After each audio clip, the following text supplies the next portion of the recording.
And joining us now is Kaz Famuyide to talk Knicks ahead of Saturday's game. So we heard Paul Reed's comments earlier in the show, giving the Knicks some bulletin board material, if you will. So what was your response to it? I'll tell you this. I have a hard time believing in bulletin board material at this time, right? Every Philadelphia 76ers said all the right things. Maxey said the Knicks kicked our butts all this year. Nick Batum said this team had our number. Joel Embiid gave proper respect. Nick Nurse gave proper respect. When it's the backup center saying we wanted the Knicks, it was a little bit easier. I don't think you really need to get up for that, right? Like, I think the Knicks have plenty inspiration to want to beat the Sixers. I don't think Paul Reed's words is going to be plastered onto whiteboards in Tom Thibodeau's locker room. So, I mean, it's the power of podcasts. You talk so much, things happen, it becomes a news story, and we're here talking about it. You're giving Paul Reed bulletin board material now. It was Paul Reed at the end of the day, you know what I'm saying? But it is what it is. Well, the Knicks getting doubted is not exactly a new thing for them, and the series takes place in a familiar setting for the Villanova guys, but specifically as it pertains to Jalen Brunson.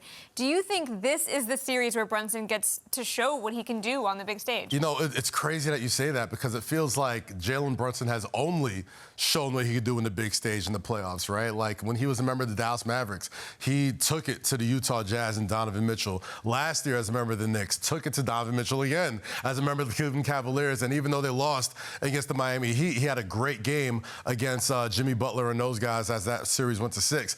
But this year was the coming out party for him this entire season. Down Randall, down OG for most of the season, down Mitchell Robinson. Jalen Brunson lifted the load of the entire city.